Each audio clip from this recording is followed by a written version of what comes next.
मित्रों, एक समय की बात है। देवर्षि नारद नारायण नाम का जाप करते हुए वैकुंठ लोक पधारते हैं।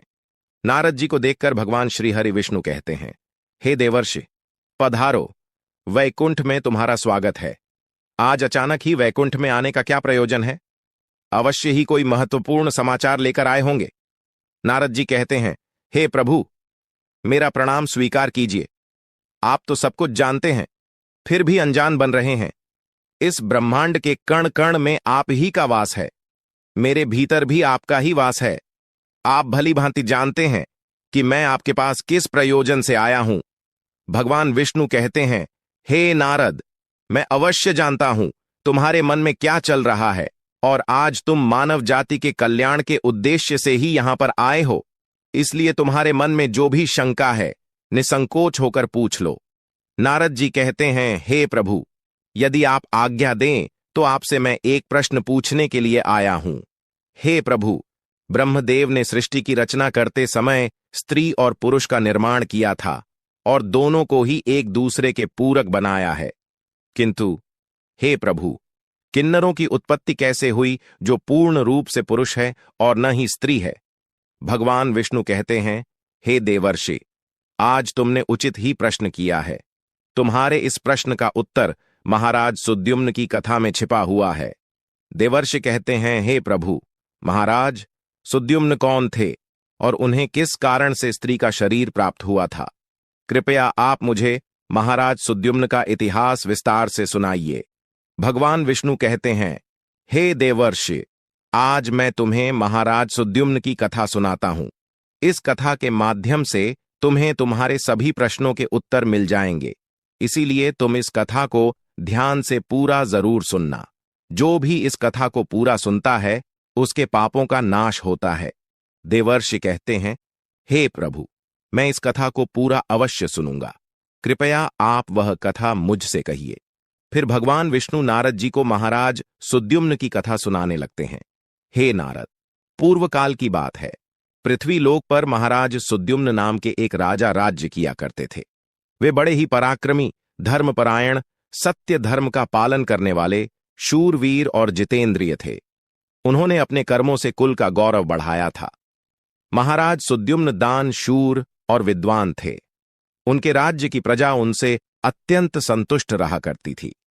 एक दिन महाराज सुद्युम्न घोड़े पर सवार होकर शिकार करने के लिए जंगल में चले गए। उनके साथ सिपाही और कुछ मंत्री भी थे। महाराज ने अपने कानों में कमनीय कुंडल पहने थे। उनके पास आज गर्व नाम का धनुष था और बाणों से भरा हुआ तरकस धारण करके वे जंगल में भ्रमण करने लगे। उसी जंगल के पास एक कुमार नाम का जंगल था, जो बहुत ही सुंदर दिखाई पड़ रहा था। वह वन दिखने में तो अत्यंत सुंदर किंतु भयभीत करने वाला था। उस वन में भगवान शिव की माया फैली हुई थी, जिस कारण से वह वन पृथ्वी पर स्वर्ग की तरह प्रतीत हो रहा था। अनेक जंगली पशुओं की ध्वनि दूर दूर से सुनाई पड़ रही थी, जिसे सुनकर राजा का मन सुख की अनुभूति कर रहा था। कोयल पक्षियों की मधुर ध्वनि कानों में पड़ने से महाराज सुद्युम्न अत्यंत प्रसन्न हो रहे थे। जैसे ही महाराज सुद्युम्न ने कुमार नाम के उस जंगल में प्रवेश किया, उसी क्षण उनका शरीर स्त्री रूप में बदल गया। महाराज का घोड़ा भी घोड़ी के रूप में बदल गया। उनके साथ आए हुए सभी सिपाही और मंत्री भी स्त्री बन गए। अचानक हुए इस विचित्र बदलाव को देखकर महाराज और सभी सिपाही आश्चर्यचकित हो गए और चिंता में पड़ गए। वे मन ही मन सोचने लगे, यह क्या हो गया? महाराज सुद्युम्न अपने स्त्री रूपी शरीर को देखकर बहुत दुखी होकर लज्जित हो गए और अपने सिपाहियों से कहने लगे, यह हमारे साथ क्या अनिष्ट हो गया है? हम सभी अचानक से पुरुष से स्त्री कैसे बन गए? अब हम क्या करें? स्त्री का शरीर लेकर हम घर कैसे जाएं और कैसे मैं राज्य का संचालन करूंगा? हमारी प्रजा हमें देखकर क्या कहेगी? देवर्षि भगवान विष्णु से कहने लगे, हे प्रभु, आपने यह बड़े आश्चर्य की बात कही है। देवताओं के समान तेजस्वी राजा सुद्युम्न को स्त्री का शरीर कैसे प्राप्त हो गया? इसका क्या कारण है? कृपया बताइए। उस रमणीय वन में राजा ने ऐसा कौन सा कार्य किया जिससे उन्हें स्त्री का शरीर प्राप्त हुआ? कृपा करके विस्तार से बताइए। तब भगवान विष्णु कहने लगे, हे देवर्षि, इसके पीछे भगवान शिव की ही माया है। भगवान शिव की माया से ही महाराज सुद्युम्न को और उनके सिपाहियों को स्त्री का शरीर प्राप्त हुआ है। इसलिए अब तुम इसे ध्यान से सुनो। एक समय की बात है, भगवान शिव और देवी पार्वती इसी वन में एकांत में विहार कर रहे थे। तभी सनकादिक राशिगण अपने तेज से 10 दिशाओं को प्रकाशित करते हुए भगवान शंकर के दर्शन करने के लिए उस वन में आ गए। सनकादिक मुनियों को किसी भी प्रकार का बंधन नहीं है। वे बिना आज्ञा लिए किसी भी स्थान पर कभी भी आ जा सकते हैं। फिर जब वे चारों मुनि भगवान शंकर के दर्शन के लिए उस वन में आ गए तो उन्होंने देखा कि देवी पार्वती और भगवान शिव एकांत में विहार कर रहे थे। सनकादिक मुनियों को अचानक से उस स्थान पर आता हुआ देखकर देवी पार्वती अत्यंत लज्जित हो गई। देवी पार्वती तुरंत भगवान शिव से दूर होकर खड़ी हो गई। जब उन चारों मुनियों ने देवी पार्वती और शिवजी को एकांत में विहार करते हुए देखा तो वे तुरंत ही वहां से लौटकर नर नारायण के आश्रम की ओर चले गए। जब भगवान शिव ने पार्वती को लज्जित होकर दूर खड़ा हुआ देखा तो वे कहने लगे, हे प्रिय, तुम इस प्रकार से लज्जित क्यों हो रही हो? वे चारों तो हमारे पुत्र के समान हैं, उनसे तुम्हें जाना नहीं चाहिए। देवी पार्वती कहने लगी, हे प्रभु, स्त्री को अपने पुत्र के सामने भी कभी पति के साथ विहार नहीं करना चाहिए। उसे सदैव ही मर्यादा में ही रहना चाहिए। आपने तो कहा था इस स्थान पर कोई नहीं आएगा, फिर हमारे एकांत में विघ्न निर्माण करने के लिए ये चारों मुनि कहां से आ गए? आप तुरंत ही कोई ऐसा उपाय कीजिए जिससे कोई भी इस वन में न आए, नहीं तो मैं इस स्थान से चली जाऊंगी। तब भगवान शिव ने कहा, हे प्रिय, ठीक है, तुम्हारे इस दुख को दूर करने के लिए मैं अभी उपाय करता हूं। हे प्रिय, आज से ही इस वन में कोई भी पुरुष भूल से भी आ जाएगा तो वह स्त्री हो जाएगा। हे देवर्षि, उस दिन से जो भी उस वन में जाता है वह स्त्री बन जाता है। जो जो लोग यह जानते हैं कि उस वन में शिवजी की माया फैली हुई है, वे भूल से भी उस वन में नहीं जाते हैं। किंतु महाराज सुद्युम्न इस बात को नहीं जानते थे और वे अज्ञानवश अपने सिपाहियों के साथ उस वन में चले गए और शिवजी की माया के प्रभाव में आकर उनका पुरुषत्व नष्ट हो गया और वे सभी स्त्री बन गए। स्त्री का शरीर प्राप्त होने के बाद महाराज लज्जावश घर नहीं गए और उसी वन में इधर उधर भटकने लगे। स्त्रीत्व प्राप्त होने के कारण उनका नाम इला पड़ गया। इस प्रकार से महाराज सुद्युम्न इला के रूप में वन में अपनी सखियों के साथ इधर उधर भटकने लगे। एक दिन वे सभी वन में सुंदर जलाशय के पास खेल रहे थे। उसी समय चंद्रमा के पुत्र बुध उसी स्थान से गुजर रहे थे। अनेक स्त्रियों के साथ भ्रमण करती हुई उस युवती इला को देखकर चंद्रमा के पुत्र बुध उस पर मोहित हो गए। उस इलाके सुंदर तथा मनमोहक रूप को देखकर बुद्ध जी मंत्रमुग्ध हो गए और उसी क्षण उनके मन में उस इला को पाने की इच्छा प्रकट हो गई।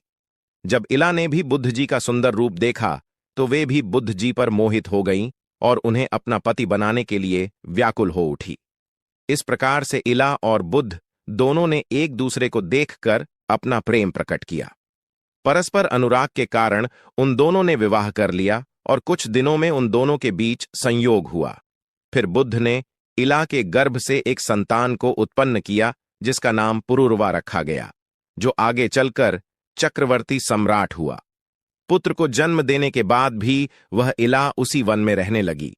फिर एक दिन इला अपने पहले के पुरुष रूप को याद करके चिंता करने लगी। तभी उसने मुनिश्रेष्ठ वशिष्ठ जी का स्मरण किया। इला के द्वारा स्मरण करते ही मुनिवर वशिष्ठ जी उस स्थान पर प्रकट हुए। मुनि वशिष्ठ जी इला से कहने लगे, हे देवी, आप किस कारण से दुखी हैं? यदि कोई गोपनीय बात न हो तो तुम मुझे तुम्हारे दुख का कारण बताओ। तब वह इला वशिष्ठ जी से कहने लगी, हे मुनिवर, इस वन में आने से पहले मैं एक पुरुष थी। मेरा नाम सुद्युम्न था, किंतु इस वन में आते ही मेरा शरीर स्त्री का बन गया है। ऐसा किस कारण से हुआ, कृपया मुझे बताइए। तब मुनि वशिष्ठ जी कहने लगे, हे देवी, शायद तुम नहीं जानती होगी, इस वन में भगवान शिव की माया फैली हुई है। उन्होंने इस वन को ऐसा श्राप दिया है कि जो भी पुरुष इस वन में आएगा वह स्त्री बन जाएगा। उन्हें भगवान शंकर की माया के कारण तुम्हें स्त्री का शरीर प्राप्त हुआ है। फिर वह इला कहने लगी, हे मुनिवर, कृपा करके मुझे मेरा पूर्ववत शरीर प्रदान कीजिए। मेरी प्रजा मेरे बगैर दुखी है। मैं ऐसी हालत में अपने राज्य में नहीं लौट सकती। मुनि वशिष्ठ जी से महाराज सुद्युम्न की ऐसी अवस्था देखी नहीं गई। महाराज बड़े शूरवीर और पराक्रमी थे, किंतु शिवजी की माया के कारण उन्हें स्त्री का रूप प्राप्त हुआ था। वशिष्ठ जी कहने लगे, हे वत्स, तुम चिंता मत करो, मैं भगवान शिव से प्रार्थना करके तुम्हारी सहायता करूंगा। तब वशिष्ठ जी ने उसी स्थान पर समस्त लोगों का कल्याण करने वाले भगवान शंकर की आराधना करना आरंभ किया। भगवान शंकर वशिष्ठ जी की आराधना से अत्यंत प्रसन्न हुए और साक्षात उन्हें दर्शन देकर कहने लगे, हे मुनिवर, मैं आपकी भक्ति से अत्यंत प्रसन्न हूं। आपको जो भी मनोवांछित वर चाहिए उसे मांग लो। तब वशिष्ठ जी भगवान शंकर से कहने लगे, हे प्रभु, आपके दर्शन से मेरा व्रत सफल हुआ। हे भोलेनाथ, मेरी बस यही कामना है कि आप मेरे शिष्य महाराज सुद्युम्न को पुनः पुरुष बना दीजिए। फिर शिवजी ने कहा, हे मुनिवर, मेरी ही माया के कारण सुद्युम्न को स्त्री का शरीर प्राप्त हुआ है, इसलिए मैं ही इसे पुरुष का शरीर प्रदान करता हूं। किंतु राजा सुद्युम्न 1 मास के लिए पुरुष बने रहेंगे और 1 मास के लिए वे स्त्री बने रहेंगे। इतना कहकर भगवान शिव उस स्थान से अंतर्ध्यान हो गए। इस प्रकार से वशिष्ठ जी की कृपा से और भगवान शिव के आशीर्वाद से महाराज सुद्युम्न को 1 मास के लिए पुरुष का शरीर प्राप्त हुआ और वे अपने राज्य में लौट गए और सुखपूर्वक राज्य करने लगे। जब महाराज पुरुष के रूप में होते तो वे अपने नगर में जाकर राज्य किया करते थे, और जब वे 1 मास के लिए स्त्री के रूप में होते तो वे वन में आकर ही रहने लगते थे। महाराज के ऐसे विचित्र व्यवहार से उनकी प्रजा त्रस्त हो गई और वे पहले की तरह महाराज सुद्युम्न का सम्मान भी नहीं करने लगी। इधर महाराज के स्त्री रूप में रहते हुए बुद्ध से उन्हें जो पुत्र प्राप्त हुआ था, जिसका नाम पुरूरवा था, वह जवान हो गया। तब महाराज सुद्युम्न ने उसे अपना राज्य सौंप दिया और वे सदा के लिए वन में रहने के लिए चले गए। वन में जाकर महाराज सुद्युम्न अपने स्त्री शरीर इला के रूप में तपस्या करने लगे। फिर उन्होंने देवर्षि नारद जी से नवकार मंत्र की दीक्षा ली और देवी पार्वती की उपासना करने लगे। अनेक वर्षों तक उस वन में रहकर उन्होंने उस मंत्र का जाप किया और देवी को प्रसन्न कर लिया। तदनंतर भक्तों का उद्धार करने वाली जगत जननी भगवती पार्वती ने उन्हें साक्षात दर्शन दिया। उस समय देवी सिंह पर आरूढ़ होकर उनके सामने खड़ी हो गई। देवी को अपने सामने खड़ा हुआ देखकर इला ने उन्हें नमस्कार किया और उनकी स्तुति करने लगी। हे जगत जननी, मैं आपके चरण कमल की वंदना कर रही हूं। कृपा करके मुझे इस शरीर से मुक्ति प्रदान कीजिए। तब देवी ने उस पर प्रसन्न होकर कहा, हे इला, आज तुम्हें स्त्री शरीर से मुक्ति मिल जाएगी और तुम परम पद को प्राप्त कर लोगी। देवी के इतना कहते ही इला ने अपने शरीर का त्याग किया और परम पद को प्राप्त कर लिया। महाराज सुद्युम्न के परम धाम को जाने पर महाराज पुरूरवा राज्य करने लगे। हे देवर्षि, अब सुनो किन्नरों की उत्पत्ति का रहस्य। महाराज सुद्युम्न अपने सिपाहियों के साथ उस वन में आए थे। उनके जो सिपाही थे वे सभी किन्नर बनकर सुमेरु पर्वत के पास जाकर निवास करने लगे। उन्हीं से किन्नर प्रजाति की उत्पत्ति हुई। तो दोस्तों, इस प्रकार से भगवान विष्णु ने नारद जी को किन्नरों की उत्पत्ति का रहस्य बताया है। उम्मीद है आपको यह कथा पसंद आई होगी। वीडियो को लाइक जरूर करें और कमेंट में जय श्री हरि विष्णु और हर हर महादेव जरूर लिखें।